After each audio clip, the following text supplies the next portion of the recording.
네, 코로나와 신앙생활 네 번째 시간 고립 코로나 블루에 대해서 함께 말씀을 나누도록 하겠습니다. 저는 라이트하우스 방배의 담임 목사 임영규 목사입니다.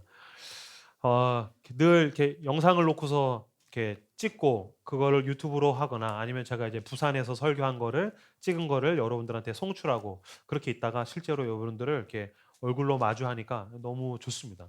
특히 지난주에는 저희가 이제 서울극장에서 같이 그 부활 그 증거라는 영화를 단체 관람을 하고 흩어졌지만 또 바로 좀 끝나고 나서 좀 얼굴 좀 보고 인사하고 싶었는데 그 이제 인터뷰 영상을 또 바로 촬영할 기회가 있어가지고 여러분들 못 봤는데 이렇게 또 얼굴들을 보니까 너무 좋습니다. 오늘 고립이라는 주제로 함께 우리가 말씀을 나눌 때에 특히 이 코로나 기간에 크든 작든 직접적이든 간접적이든 외부에 대한 것이든 내면에 대한 것이든 고립과 단절의 시간을 살아가는 우리를 향한 하나님의 말씀이 우리에게 새겨지는 시간이 되기를 원합니다. 저는 오늘 고립에 대한 그 세 가지 이야기를 가지고 왔습니다. 고립된 사람들에 대한 이야기를 제가 세 가지 이야기를 나눌 것입니다. 그리고 고립에 대해서 먼저 설명을 하고서 이 이야기들을 설명을 드리면 고립은 단순히 물리적으로 갇혀 있는 수준이 아닙니다.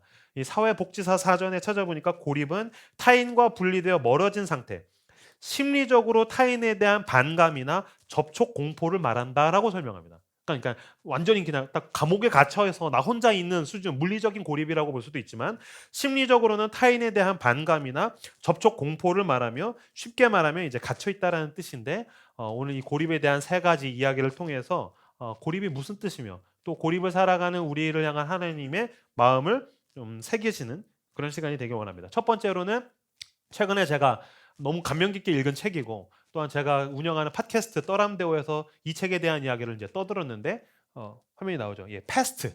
알베르 까뮈의 패스트에 대한 이야기가 첫 번째입니다. 최근에 이 책이 굉장히 잘 팔린다라는 이야기를 들었습니다. 근데 이 책을 읽는 거를 추천하지는 않습니다. 책을 좋아하시는 분이라면 읽는 게 좋은데 책이 500페이지짜리 책입니다. 굉장히 두껍죠. 그렇기 때문에 읽는 걸 딱히 추천드리진 않습니다. 제가 설명을 드릴게요.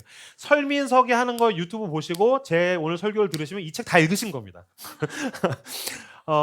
이 알베르 까뮈의 패스트는 어떤 이야기냐면은 1940년대에 이제 패스트가 걸렸다라는 것에 대해서 상정해 놓은 허구적인 소설 이야기입니다.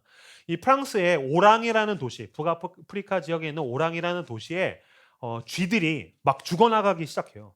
갑자기 이제 쥐들이 한 마리가 죽어 있다가 여러 마리가 죽어 있다가 길거리에 쥐들이 막 떼거리로 이제 죽어 있는 거죠. 그래서 이게 무슨 일인가 보니까 이 쥐들로 인한 패스트가 이제 감염되기 시작하는 거예요.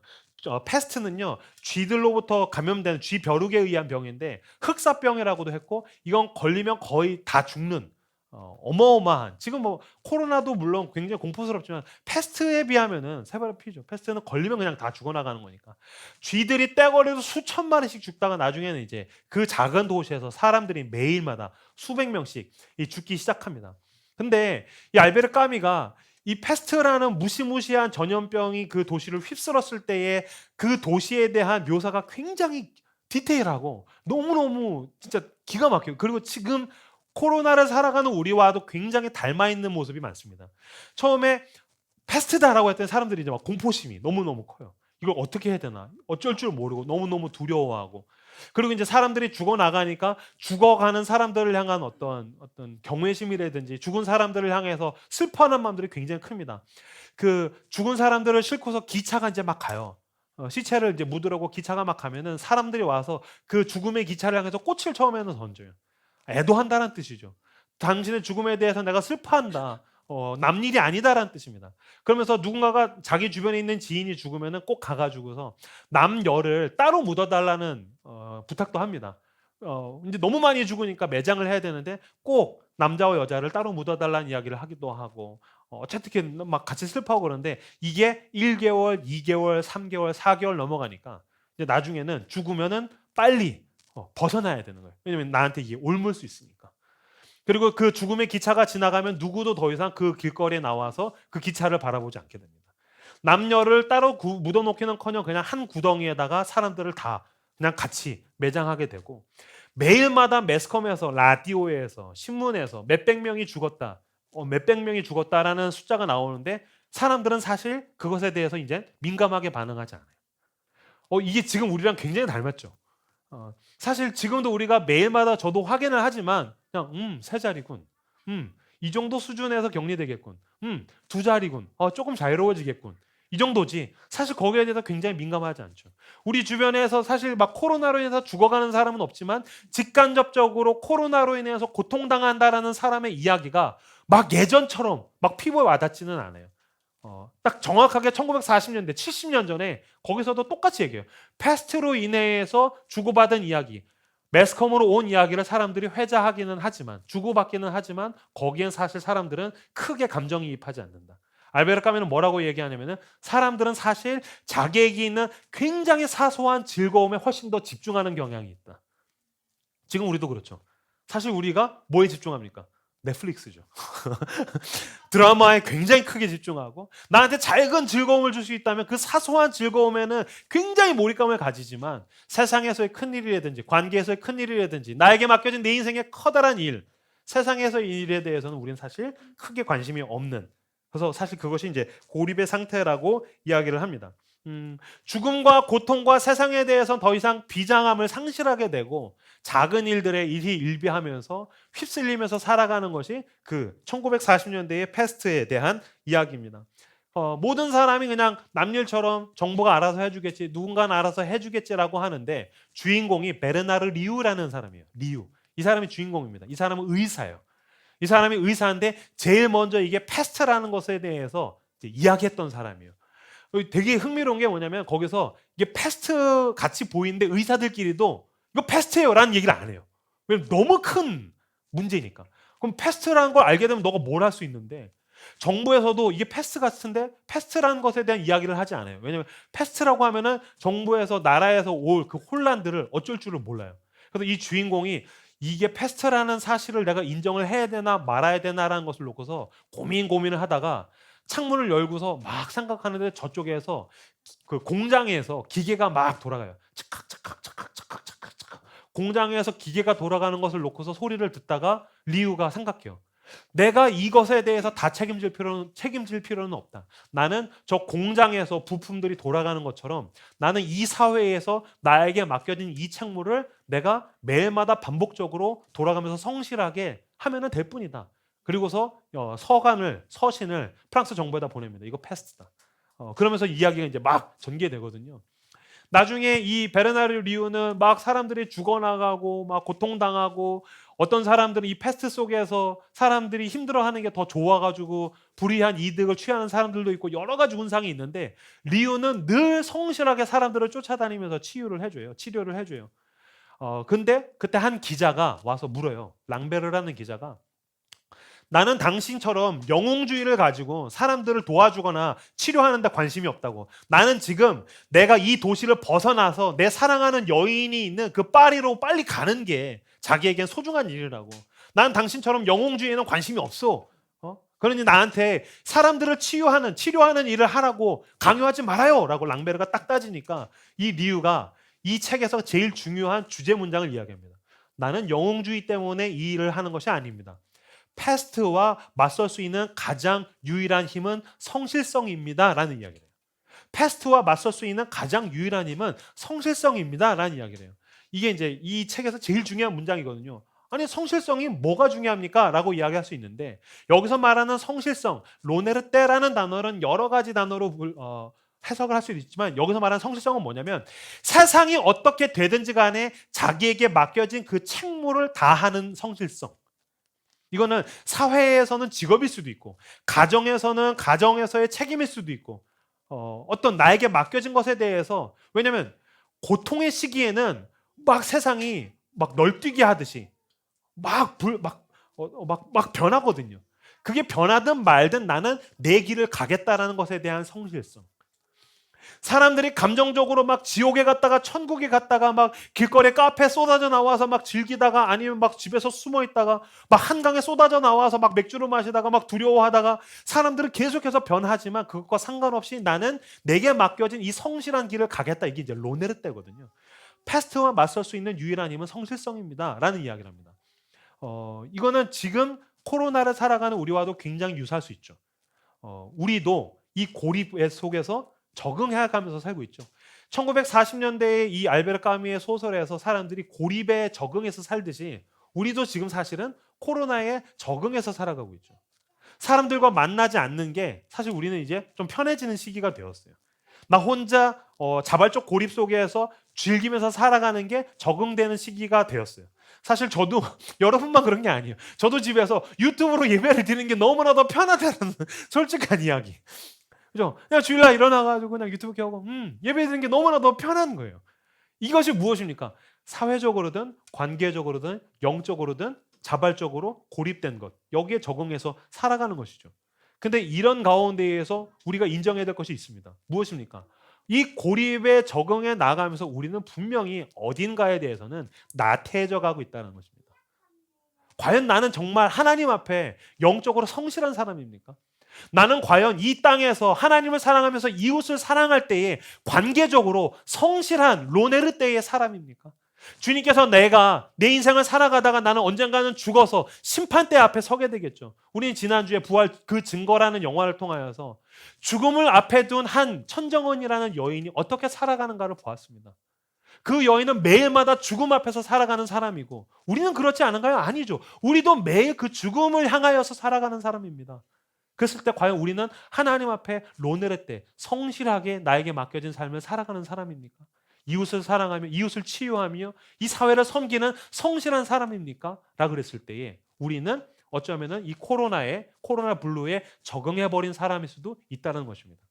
여기서 이제 로네르 때가 성실성이라고 표현을 했는데 이걸 독일에서는 뭐라고 표현을 했냐면요. 품위라고 표현했어요. 품위. 우리나라에서는 성실성이라고 표현했는데 독일에서는 패스트와 맞설 수 있는 가장 유일한 힘은 품위입니다라고 표현을 했어요. 품위가 무슨 뜻입니까? 자, 두 번째 이야기. 품위에 대한 이야기로 제가 넘어가도록 하겠습니다. 사진을 보여주시겠어요? 이게 지금 사진이 흐려서 잘 안 보이는데 이게 뭐냐면 1940년대 때에 그 독일에서 2차 세계대전 때 아우슈비츠 수용소에서 갇혀 있는 사람들에 대한 사진입니다. 두 번째 갇혀 있는 사람들에 대한 이야기는 아우슈비츠 수용소에 대한 이야기입니다. 이 아우슈비츠는 제가 지금 다시 자료를 찾아보니까 2차 세계대전 때 유대인이 저도 여기다 설교 준비할 때 처음에 제 상식으로 60만이라고 적어놓고 이상해서 찾아보니까 600만 명이 죽었습니다. 진짜 무시무시하죠. 2차 세계대전 때 유대인이 유럽에서 1000만 명이 살고 있었는데 600만 명이 이 2차 세계대전 때 나치에 의해서 죽었습니다. 그때 제일 많이 죽은 장소 중에 하나가 저 헝가리에 있었던 그 아우슈비츠 수용소입니다. 저기서 정치범으로 몰려서 150만 명이 죽었는데 그중에 100만 명이 유대인이었습니다.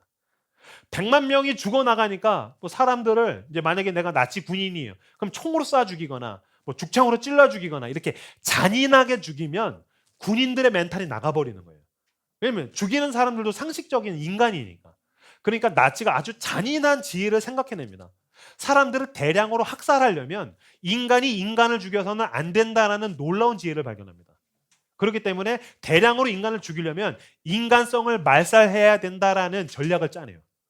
그래서 저기 감옥에다가 아우슈비츠에다 넣었습니다.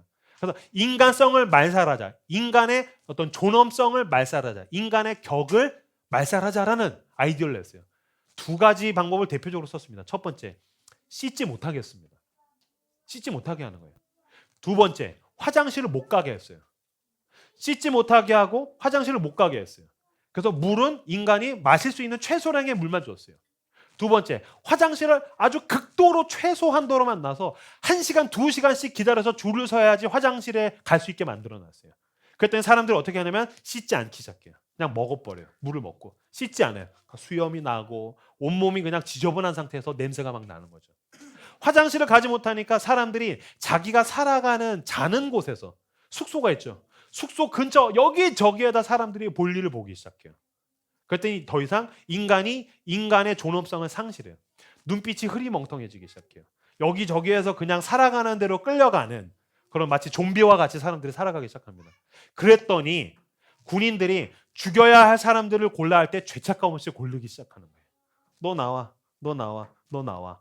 쭉 끌고 가가지고 가스실에 넣어가지고서 대량으로 죽이면은 그거 몰아가지고서 끌고 가가지고서 또 버려서 죽이고 이런 식으로 해서 150만 명을 아우슈비츠에서 죽였다는 거예요.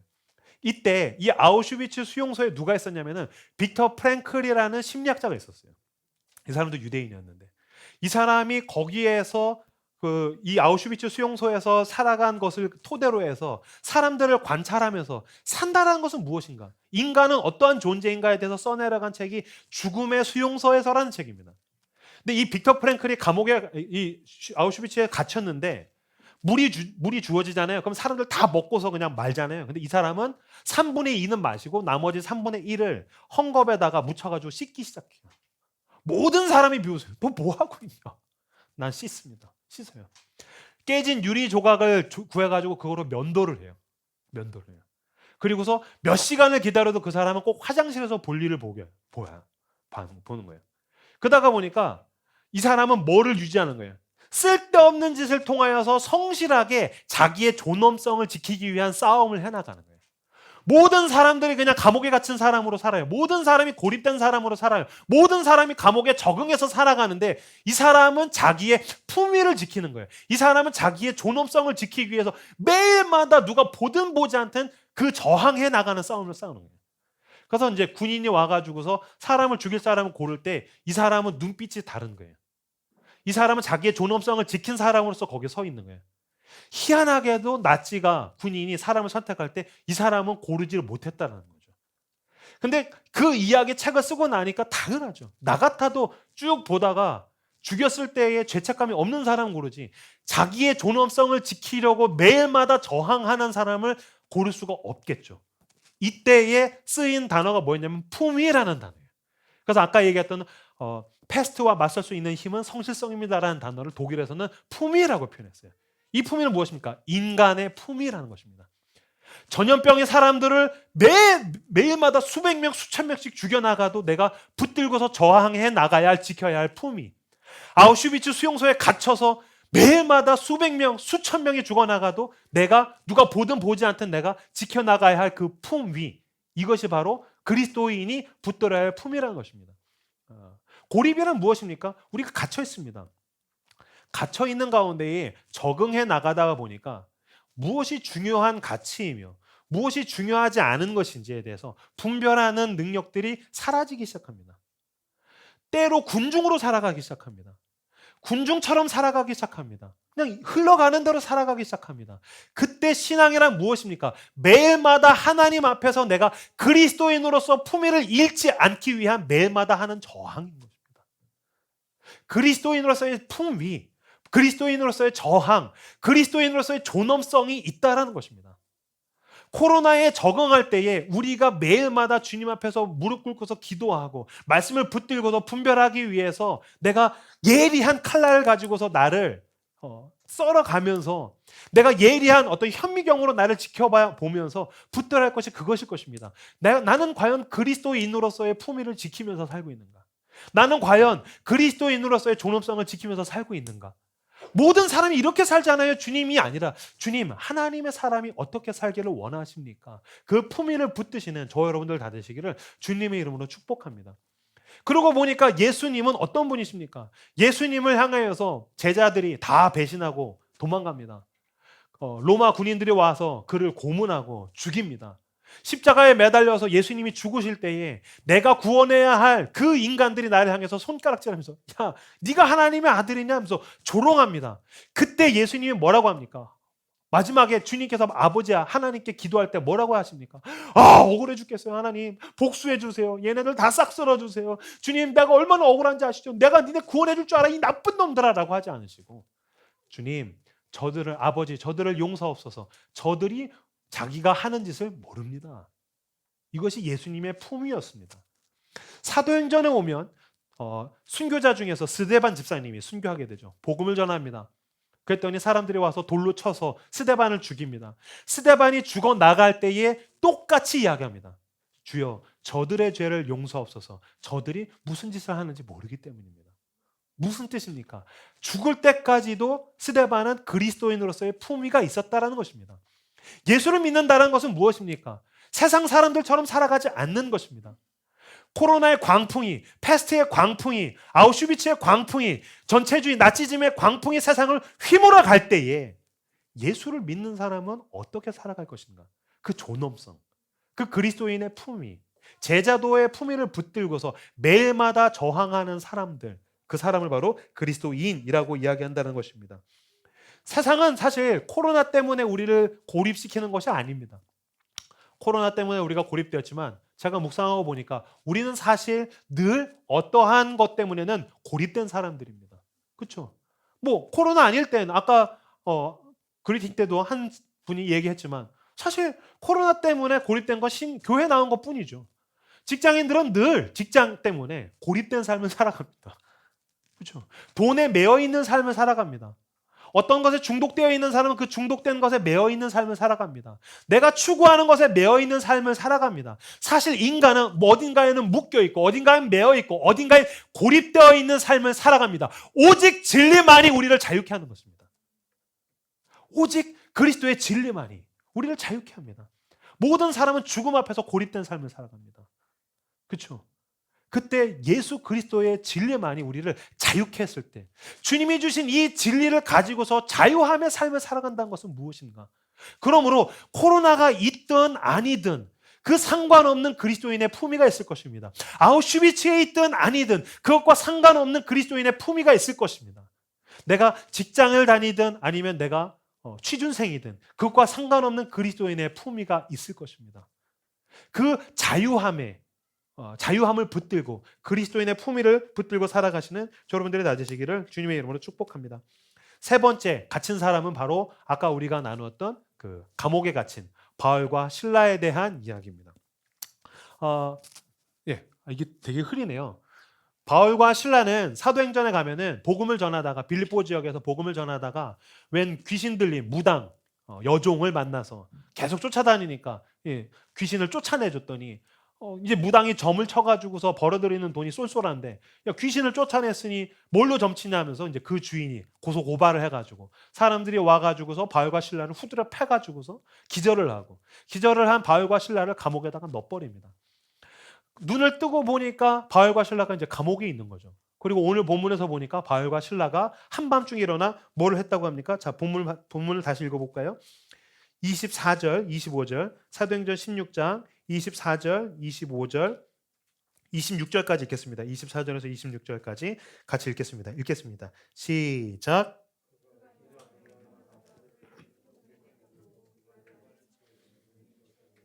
한밤중에 바울과 실라가 기도하고 하나님을 찬송하며 죄수들이 듣더라. 이에 갑자기 큰 지진이 나서 옥터가 움직이고 문이 곧 다 열리며 모든 사람의 매인 것이 다 벗어진지라. 아멘. 바울과 실라는 얻어맞고 깊은 감옥에 갇혔습니다. 손은 수갑에 채워졌을 테고 발은 착고에 묶여 있습니다. 그냥 단순한 지금처럼 복지가 좀 되어 있는 감옥이 아니라 지하 동굴을 당시에는 감옥으로 썼습니다. 그러니까 뭐 불빛도 없고 물 똑똑 떨어지고 기절할 정도로 맞았기 때문에 온몸에는 이제 피떡이 되어 있겠죠. 신음하면서 깨었겠죠. 너무너무 아파가지고 눈을 뜨고 보니까 감옥입니다. 근데 성경 본문에서 한밤중에 일어나 바울과 실라가 기도하고 찬양했더니 옥문이 막 흔들리면서 감옥이 열렸더라라고 이야기합니다. 이것을 굉장히 단순하게 성경을 해석할 때 감옥에서도 기도하고 찬양하면 감옥이 열리는구나. 역시 찬양과 기도에 놀라운 능력이 있구나. 물론 그렇게 해석하는 것도 좋지만 그러면 너무 1차원적으로 해석하는 것입니다. 찬양과 기도에는 분명히 능력이 있습니다. 그러나 찬양과 기도를 들으셔서 하나님이 일하시는 것입니다. 인간의 차원에서 봤을 때 한 번 더 들어가면 무엇입니까? 바울과 실라는 감옥에서도 기도하고 찬양했다는 것입니다. 사실 이것이야말로 놀라운 1차적 첫 번째 기적은 어떻게 그들이 감옥에서도 기도할 수 있었는가? 그죠? 그들은 감옥에서도 기도하고 찬양했다라는 것입니다. 깨 보니까 어떻게 했어요? 처음엔 아팠겠죠. 아파. 감옥에 있네. 짜증나겠죠. 억울하겠죠. 답답했겠죠. 분노했겠죠.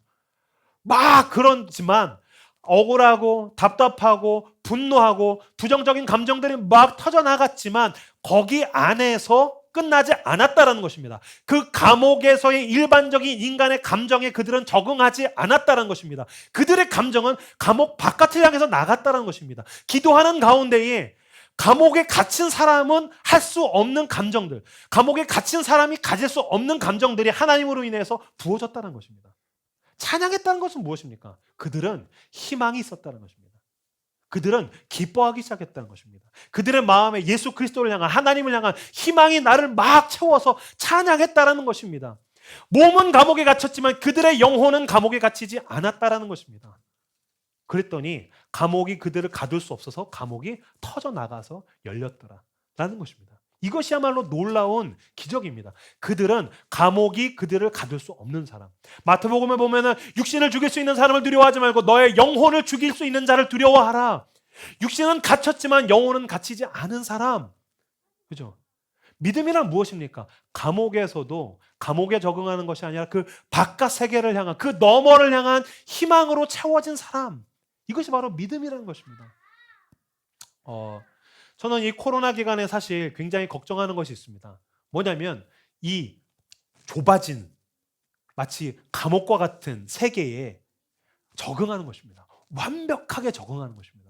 물론 코로나가 끝나고 나면 우리는 열릴 것입니다. 울타리가 넓어지게 될 것입니다. 지평이 열리게 될 것입니다. 그런데 제가 걱정하는 것은 요 지금의 세계가 나의 전부의 세계인 줄로 알고서 살아가는 고립된 사람들이 늘어갈까 하는 것이 임용규 목사의 인간적인 고민입니다. 지그 지글러라는 박사가 있어요. 지그 지글러. 이름 되게 이상하죠. 무슨 지글지글 뭐 이런 지그 지글러 박사가 한 실험이 있습니다. 유명한 실험이에요. 벼룩으로 한 실험이에요. 벼룩이 이렇게 뛰잖아요. 벼룩은 뜁니다. 근데 얘가 2mm에서 3mm인데 자기 몸의 100배를 뜁니다. 그러니까 막 20cm씩 막 뛰어요. 100배를 뛰는 거예요. 그러니까 어마어마하죠. 근데 얘를 유리컵으로 이렇게 막아놓은 거예요. 그럼 유리컵으로 막아놓으면 얘가 벼룩이 뛸 거 아닙니까? 그럼 처음에 딱 뛰었을 때 자기는 20cm를 뛰어야 되는데 컵이 막혀있으니까 팍 하면 이제 천장에 머리를 부딪히겠죠. 아이고! 또 뛰겠죠. 두 번째, 아이고! 세 번째, 네 번째 뛰다가 보면은 유리컵 안에 세 개의 벼룩이 완벽하게 적응한답니다. 딱 머리를 부딪히지 않을 만큼만 뛴다는 거예요, 벼룩은. 그리고 나서 거기에 적응한 다음에 컵을 치우면 이 벼룩은 늘 그렇게 뛰는 벼룩이 되어간다는 거예요. 자기는 자기 몸에 100배를 뛸 수 있고 사실은 그 컵을 넘어서의 세계를 향해서 뛸 수 있는 벼룩인데 컵에 막혀 있다가 보니까 내가 뛸 수 있는 수준은 딱 요만큼까지일 거야. 내 세계는 이 컵 안의 세계가 나에겐 전부일 거야. 라고 거기에 갇혀있는 벼룩으로 살아간다는 것입니다. 어쩌면 코로나가 우리를 이렇게 고립시키는 것이 아닐까라는 우려가 목사로서 생깁니다. 사람들과는 딱 이 정도의 거리감이야. 어쩌면 하나님이 나한테 원하시는 사람들과의 거리감도 이 정도일 거야. 하나님이 나한테 원하시는 영적인 수준은 유튜브로 예배를 드리면서 이 정도 영적으로 은혜 받는 수준일 거야. 너 어쩔 수 없어. 모든 게 다 고립되어 있잖아. 단절되어 있잖아. 나는 이 정도 수준의 영적인 수준. 나는 이 정도 수준의 사람들을 사랑하는 수준. 나는 이 정도 수준의 섬김의 수준. 이 정도 수준의 내 소명의 수준. 그러면서 자기의 삶의 수준을 계속해서 제한하는 것입니다. 그리고 코로나라는 컵이 옮겨졌을 때에도 자기는 그 정도에 만족하는 사람으로서 살아갈 수도 있다는 것입니다. 이때 어떤 믿음이란 무엇입니까? 그 너머의 세계를 향한 희망으로 나를 채우는 것입니다. 사실 오늘 설교의 결론입니다. 주제입니다. 믿음은 희망입니다. 감옥에 갇힐 수 없는 것입니다. 코로나에 갇힐 수 없는 것입니다. 인간과 인간이 지금은 단절되어 있지만 그 너머를 희망하는 것입니다. 늘 믿음은 그랬습니다. 예수를 믿는 사람은 늘 세상은 가질 수 없는 희망을 마음에 품고서 살아왔다는 것입니다. 마태복음 11장을 보시겠습니까? 마태복음 11장 3절에서 5절 말씀 읽겠습니다. 시작. 예수께 여짜오되 오실 그이가 당신이오니까 우리가 다른 이를 기다리오리이까. 예수께서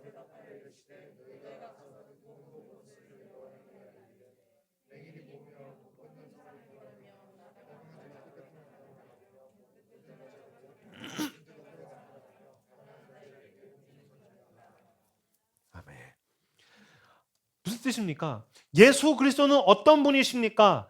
세례 요한이 감옥에서 주님, 예수님은 어떤 분이십니까? 라고 그랬더니 예수께 여짜오되 오실 그이가 당신이 오리까 우리가 다른 일을 기다리오리까. 예수께서 대답하여 이르시되 너희가 가서 듣고 보는 것을 요한에게 알리되 맹인이 보며 못 걷는 사람이 걸으며 나병 환자가 깨끗함을 받으며 못 듣는 자가 들으며 죽은 자가 살아나며 가난한 자에게 복음이 전파된다 하라.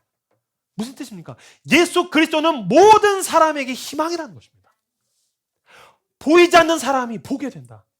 문둥병자가 깨끗하게 된다. 안진뱅이가 일어난다. 심지어 죽은 사람이 살아난다. 예수 그리스도, 그는 모든 절망으로 가득해 있는 사람들에게, 절망에 체념되어 있고 절망에 적응되어 있는 그 사람들에게도 주님은 희망이시다. 그러니 그 희망을 품고 세례 요한, 너도 감옥에 있어라. 너가 왜 감옥에 있다고 절망하느냐? 예수 그리스도는 너에게도 희망이시다 라는 이야기를 하는 것입니다. 바울과 실라가 지금 그 희망으로 자기를 채웠고, 기도하는 가운데 그 예수 그리스도의 희망이 나를 채웠고, 그 가운데 그 희망 속에서 그들은 찬양하기 시작했다라는 것입니다. 그렇기 때문에 감옥문이 열렸더니 아싸 땡 잡았어 하고 도망가지 않고, 감옥문이 열렸을 때 그들의 눈에 누가 보였을까요? 자살하려는 사람이 보였죠. 간수가 자살하려고 하잖아요. 가가지고서 스탑, 우리가 여기 있다, 죽지 마라. 자살하려는 자에게도 예수 그리스도는 희망이기 때문에, 나는 이 감옥을 탈출해야 내가 자유로운 사람이 된 것이 아니라 감옥에서도 자유로운 사람이었고 감옥을 벗어나서도 자유로운 사람이었기 때문에, 나는 그리스도의 희망을 전해주기 위해서 자살하려는 사람에게 가서 주 예수를 믿어라. 그러면 너와 내 집이 구원을 얻으리라. 너에게도 주님이 희망이 되신다. 너희 가정에게도 주님이 희망이 되신다. 믿음은 희망입니다. 예수 그리스도는 우리 안에 있는 희망입니다. 그 울타리 너머를 향한 희망입니다. 그 희망으로 채우시는 저 여러분들 다 되시기를 주님의 이름으로 축복합니다. 지금 우리가 아직 코로나가 완벽하게 끝나지 않았습니다.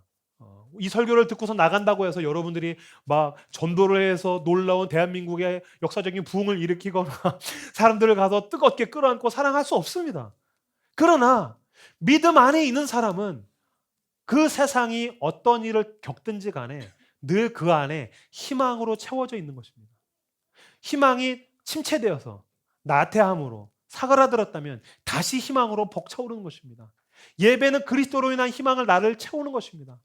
그래서 우리는 늘 그것을 꿈꾸는 것입니다. 기도할 때마다, 말씀을 붙들 때마다, 예 주님, 감옥문이 열리듯이 이 코로나는 끝날 것입니다. 그러면 나는 주님 기다렸다는 듯이 나가서 사람들을 사랑할 것입니다. 사람들을 향해서 헌신할 것입니다. 이 땅에 하나님 나라를 향해서 기도할 것입니다. 내가 그렇게 대단한 일을 하지 못할지라도 주님, 나는 날마다 성실하게 로네르테 성실성의 사람으로서 기도할 것입니다. 나는 주님 앞에 나를 날마다 나의 그리스도인으로서의 존엄성을 지켜나갈 것입니다. 주님, 나는 희망합니다. 그 희망으로 나를 채워나가시는 저 여러분들 다 되시기를 주님의 이름으로 축복합니다. 우리에게 이 코로나라는 감옥문은 반드시 열릴 것입니다. 그때를 향하여서 희망을 품고서 하루하루 나아가시는 우리 라이트하우스 식구들 다 되시기를 바랍니다. 이 시간 하나님의 성령이 우리의 예배 가운데 함께 하십니다. 느껴지실 수도 있고 느껴지지 않으실 수도 있지만 여러분 믿으십시오. 하나님의 성령이 당신과 함께 하십니다. 그리고 하나님의 성령께서 당신의 영혼 가운데에 놀라운 일을 행하기를 원하십니다. 사도행전 2장 17절 말씀 같이 한번 읽어볼까요? 사도행전 2장 17절.